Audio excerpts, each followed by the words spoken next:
Then dad relocated to Europe, ended up in a boarding school for A levels in Bath, of all places. Very costumey. We'll get into that another time. So now you've finished your A levels. What A levels did you take? So I took all the sciences. Biochem, physics, and math for physics. They have that thing. Yeah. Okay. Did you take maths or maths for physics? Maths. Okay. So you had 4 A levels. Yes. Of those 4, how many were not an A plus? They don't have A plus in A levels. So they were all So just it's A plus. A's, yeah. Okay. Yeah. Where did you want to go for medicine after that? I had options. Yes. So Manchester, Southampton, London. I think Bath, as you said, it's a small town. So I was craving the cosmopolitan people who look like me. So I didn't have that in Bath. So London was a no-brainer. Okay. So the only thing that was going to stand against me in London is not getting into med school there. Scholarship, was it an option? To be honest, it wasn't. I didn't explore that option. Yeah. Hey, you guys are making money uko in Gadunguri, right? Right? Or Shamba. Yeah? And explore. I love it. I just love it. So you went to University of London? Yes, precisely. So I went to St. George's Medical School. Yes. Which is one of the schools in the University of London. How many years? 6 years. Okay. Break that down for me. So med school there is, standard med school is 5 years, but they offer you to do an extra degree and qualify within 6 years. So my extra degree was in anatomy. So, okay, so what happens to the guys who've just done 5 years? They've not qualified? They're qualified 100%. They're qualified in, we call it medicine and surgery. They're qualified. But if you do that extra year, it's kind of like to beef up your CV. Okay. And especially, I knew from med school that I wanted to do surgery. Okay. So for surgery, you need to have a little bit more of an edge At than what everyone point else. apart from pulling thorns from your father's foot and sterilizing the needle, at what point did you realize you wanted to become a surgeon? I wanted to be a doctor from primary school. Yes. High school, doctor. Then I started thinking maybe a surgeon, maybe neurosurgeon, whatever. Then got into med school. And that's when you really have a feel for the field. Yes. And I knew straight up, I want to be a surgeon. I don't want to be sort of a physician. Okay. And hence my love for anatomy. I wanted to be confident in, my knowledge and stuff. So surgery, but I didn't know I wanted to be a plastic surgeon. So you finish with your second degree. Yes. And then? So you do 6 years of learning, but you come out with 2 degrees. Does that make sense? It does. Yeah. Let's say 4 years undergrad and then 2 years masters. Yeah. It's not. I know it's not a master's, but 6 years. Exactly, 6 years, yeah.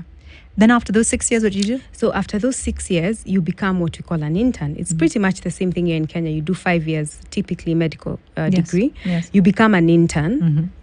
So it's a baby doctor. And you have to be supervised, etc. Like a learner. Like a learner. In the car, okay. And then in the UK, you have to at least do 2 years as an intern before you apply for whatever you want to train as. So I knew I wanted to do surgery, so pretty much just focus. You can't do anything else at that stage. Yes. Because you have to beef up your CV. So so surgery is competitive there. So surgery is competitive everywhere, right? So you just have to beef up your CV. Yeah. So you're, to be honest with you, you're working as a junior doctor there. They call us junior doctors or an intern. Yeah, they've been striking a lot. Here. So we've been seeing them on the Back Sky then, News. there were no strikes. Oh, there were no strikes. We work day and night. And when you're not working, you're doing a little project because you want to publish. You're doing a presentation. Okay, what is a little research. project for someone who wants to be a plastic surgeon?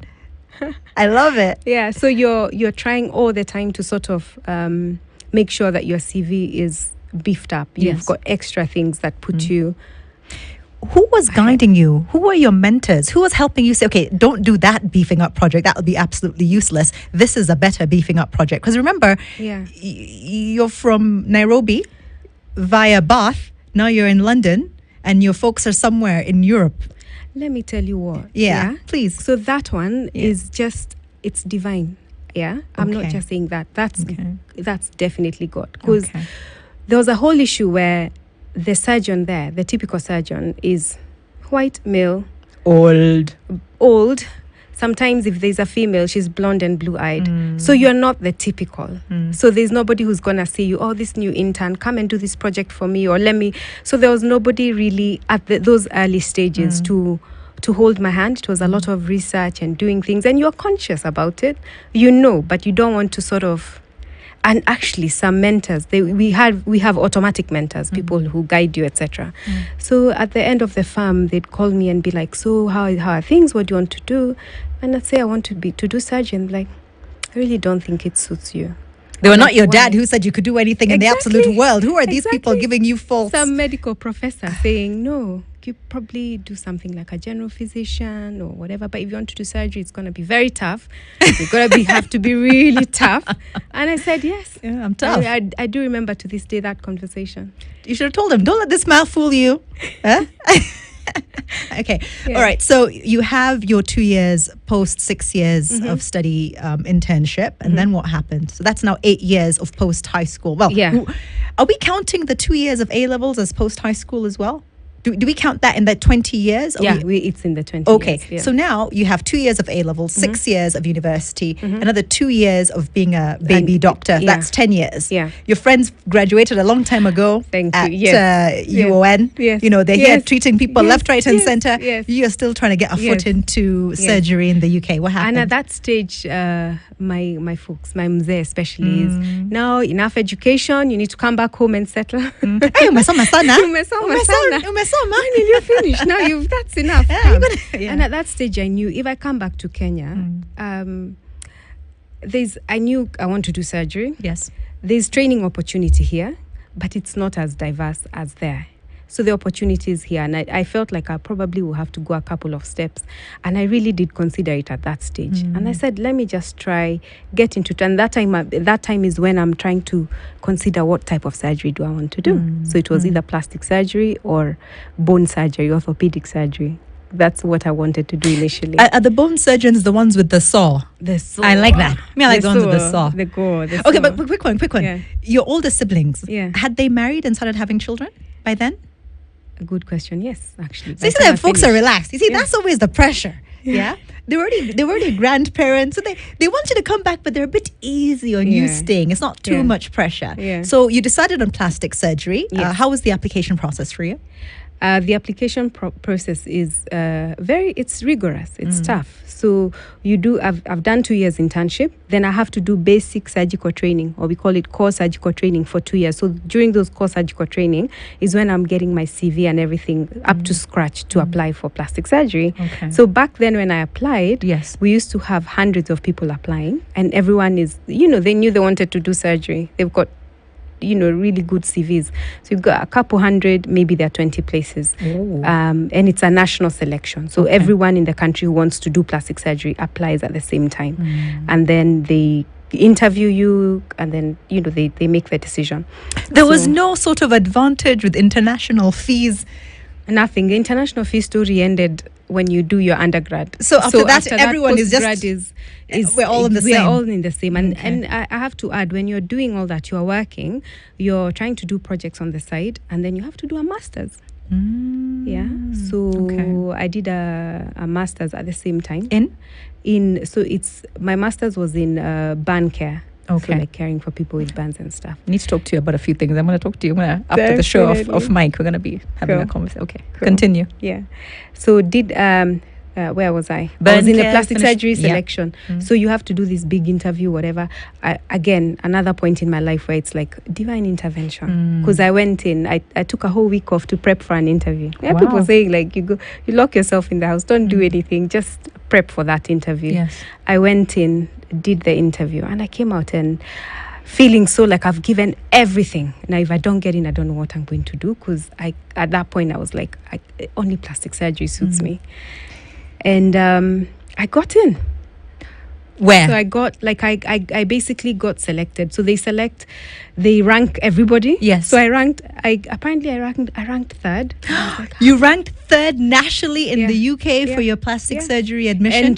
Admission. Wow. So after that, you kind of have a choice as to where based on your rank, you choose where you want to train. Yes. So I chose, we call it East of England. So Cambridge, it's Norfolk and Norwich, Essex. Yes. They have a very good plastic surgery training They must, program. because those shows, all those chicks with the enhancements come from Essex. So they must be doing something right. Yeah. Just saying. You are seeing a market already. Oh, sorry, continue, please. Yeah.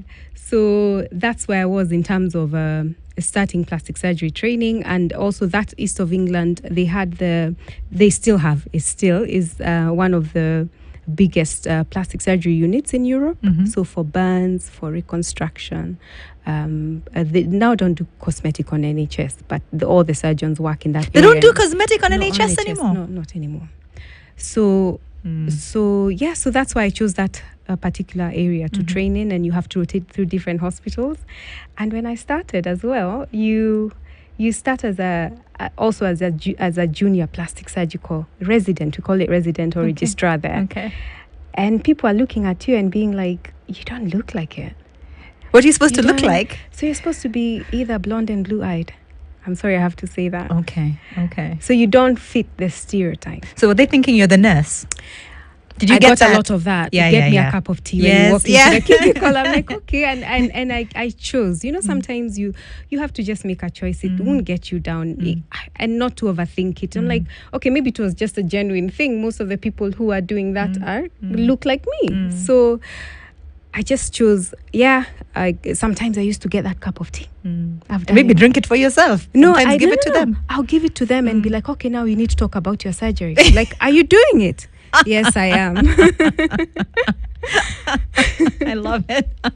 No, Okay. I've done that. Yeah, I've done that. Yeah. So how long did that take?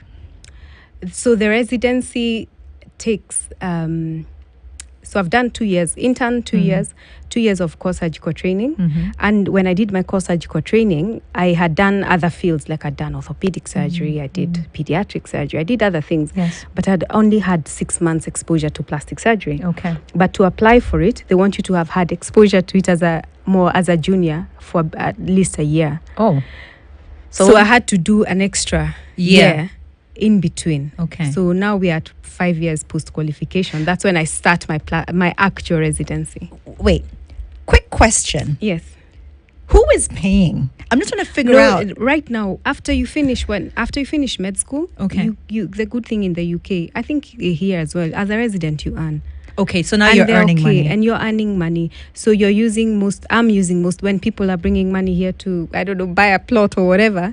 All my money is going back to paying for my masters, because the masters you have to pay exams, courses, whatever you pay out of pocket. But at Okay. least you're earning a salary, so Okay. you have your own upkeep. So at some point you told Dad, I Mbele did iko sawa. have to tell him that after I qualify, he was not going to do anything else. He just I kept know. progressing. That wasn't even a conversation. All right, so let's establish the fact that you have about 20 years Yeah. of post-high school education Yeah. in order to qualify and be certified as a plastic surgeon. Yeah. So my question to you is, at what point and in which year did you sit that final exam or get that final certificate to say, here you go, congratulations? What was that Final exam 2020. And that was a relief. Okay. You'd think you'd be so happy. Which But year did you're you like, leave Alliance High School? Alliance Girls? 99. Okay. And you finally... 2020. Okay. Yeah. All right. Yeah. 2020 was the year. Yeah. I usually don't ask this. Yeah. But you met somebody Yeah. in those 21 years. Yes. Right? Yes. When did you meet that gentleman? I met him in 2007. Okay, 2007. So when I was still in med school. Okay, when you But was, I so he was- saw you everything, the surgery, he's witnessed all of that. Yeah. Okay. And at what point did you get married? 2016. Okay. So there was a long period of you being both busy and working and things. So Yeah. 2020, you're in the UK. Had you had a child by then? Yes. Okay. So this is a full package that your dad is getting back. Yeah. You know, he sent off a girl to Bath to go for A-levels. He got a whole family back when eventually he decided to come back. Yeah. What was the decision like to come back to Kenya? That everyone asks me that, and I'm like, it wasn't a decision. I knew when I left Kenya, I knew I was coming back. So people kept You just telling took the me, long way. I just took the very long way. People used to say, you just stay, just you know, you just accept it. You are there, your family is there, your roots. I'm like, no, in my head, like the whole time. And thankfully, when I got married, Daniel is my husband. He was also of the same mind. He was like, you finish your things, finish. And your he's school. a Kenyan, for those who don't know. So she was really determined to keep that Kenyan tether. Okay, so Daniel the Kenyan married you. Yeah, he's married and he's working and he's finished his studies and he's like, let's go back when you finish, and then we'll go back. Yeah. There's so many things it I love wasn't about like it. a decision like, oh, right now this is not, no, it was, when do I finish? I used to tell my seniors or my mentors towards the end, I need to learn everything. In the UK, people specialize towards the end. Plastic surgery is huge. Yes. So someone does the face, another person does, arms, torso, whatever. So I need to learn everything, because when I go to Kenya, I can't say, I don't do that. So what I'm trying to say is I had that mindset. Yes. And everyone who was training me and everything, they knew that I'm going back to Kenya. What did you encounter when you came back? I'm still very fresh, I think. Yeah.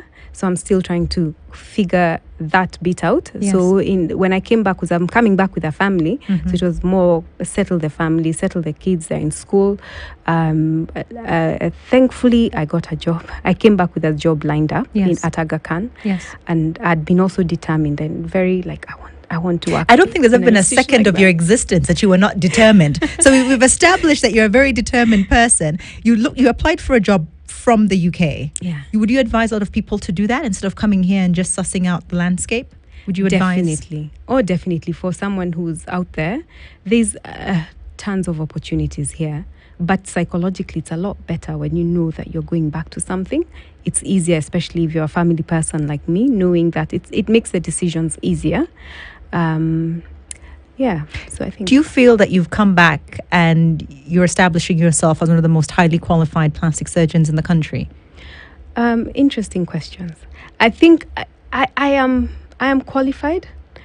Am I the most highly qualified surgeon? I've had a lot of education. Yeah, I've had a lot of bookwork, but being a surgeon is also experience, right? So as a young surgeon, I have to be humble enough to say that I'm not as experienced as a surgeon who's worked for 30, 40 years.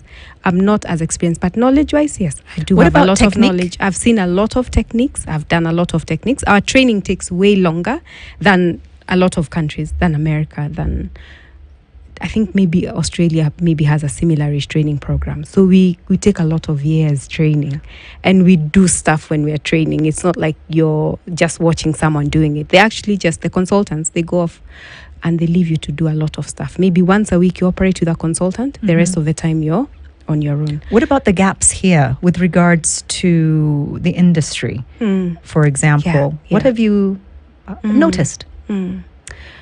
So... when I decided I wanted to do plastic surgery, they didn't do plastic surgery training here. Okay. All the specialists had to do their surgical training and then go abroad, specialize, and then come back. So these surgeons that you're saying, one second, these surgeons that you're saying are highly experienced. They are experienced. They studied abroad because there was no training here. Training program here. Okay. And I have to put it out there. There is plastic surgeons in Kenya. There's a plastic surgery society. Yes. Now there's plastic surgery training. I think that's something that people don't know. At Kenyatta National Hospital, they're training plastic surgeons. There's an organization called COSEXA. They train surgeons across Africa. They also have a plastic surgery training program. So it's there. I have colleagues now. I have people I can work with. I can hopefully teach as well. So it's a good landscape to come back to. Looking for a plastic surgeon, reconstructive, cosmetic, etc. What must someone have for you to accept to go under the knife? Is it this Plastic Surgeon Association of Kenya registration number? Like, how can we keep Kenyans safe? Yes, so I think keeping Kenyans safe, first of all, people have to know, as you are trying to bring out, what it takes to study to be a plastic surgeon. In America, they have something called board certification. So people study and then they have to do their fellowships and then they are board certified. In Kenya, I don't think we have a formal sort of board certification. In the UK, we didn't have a formal board certification. But what we had is you're registered with the General Medical Council, equivalent to the Medical Council for the in Kenya, right? And to be registered there, they have to scrutinize your training, scrutinize your papers, whatever, and then they can accept that you're a plastic surgeon. So I think even here, people should look at you just Google their CV, ask them about their CV. Where did you train? They need to be surgeons first. Yes. Then after surgery, you have surgical training, because what's happening is we have people who are calling themselves cosmetic doctors. Yeah. Cosmetic doctors, you can do anything, be a general practitioner, be a physician, whatever. Steamer, be a person who steams the face. Go and do a course in Turkey, some even go to Korea. I know the ones in the islands, Barbados, Turks and Caicos. Go do a course for a couple months or a year or whatever, then come back. That's not the same. Okay. They're doing procedures that maybe I also do, but the difference is if something goes wrong, they may not even recognize it. They may not be able to fix it. Yes. And you're left with an issue, because cosmetic surgery has, I have to say that, a little bit of a stigma here. So if you go and get botched, quote unquote, you're not going to be running around to say, look guys, this is what happened to me. So I think there's a lot of people suffering in silence. Speaking of people suffering, I got a message when I highlighted the fact that you were going to be, on the show, from a lady who said that she wants to share her journey, and that she wants you to know about what she went through. I'm going to try and obscure the name, and I'm going to try and obscure, of course, the people that she's talking about. But she wrote, and it's quite long, please bear with me. Hi, Olivia. I hope you're doing well. I truly pray that you're well. I have been drawn to the show with regards to plastic surgery. I have been on this journey, and somewhat not a pleasant one. Here's my story. Last year, post massive weight loss, so we'll have to talk about weight loss surgeries as well, and then what happens after weight loss. I embarked on my reconstructive surgery journey, as my body was not well balanced, and really excess sagging skin can be as horrid as the initial weight itself to a certain degree. I embarked on this journey last year and did what I thought was enough due diligence. In Mombasa, we unfortunately, yes, unfortunately, she highlighted that in caps, have only one plastic surgeon. We'll figure that out, whether it's true or false. I don't know. I settled down with this doctor. I had the surgery done on the 25th of January, 2023. At that time, it made sense, since I would be going back home to recuperate. And of course, everything else seemed good, as though I thought so. Now the drama begins. Okay, a couple of weeks after surgery, when I discovered the staff from the clinic that accompanied the doctor and I in theatre, wasn't a medic and a receptionist. He was initially employed as a cleaner and rose through the ranks to a receptionist after the receptionist resigned while I was still admitted post-surgery. So that's late January. Please note that there were other men in the theatre, so I didn't have an issue with men. However, I am quite certain that they are qualified theatre personnel. Since I found them in theatre, I had some good time in there before the doctor came in. I felt thoroughly betrayed, because this man has seen my bare nakedness when he is not ethically mandated to do so. To add insult to injury, the doctor, disclosed my naked photos to a couple who know me. This couple is much younger than me, and I have literally seen this man growing up.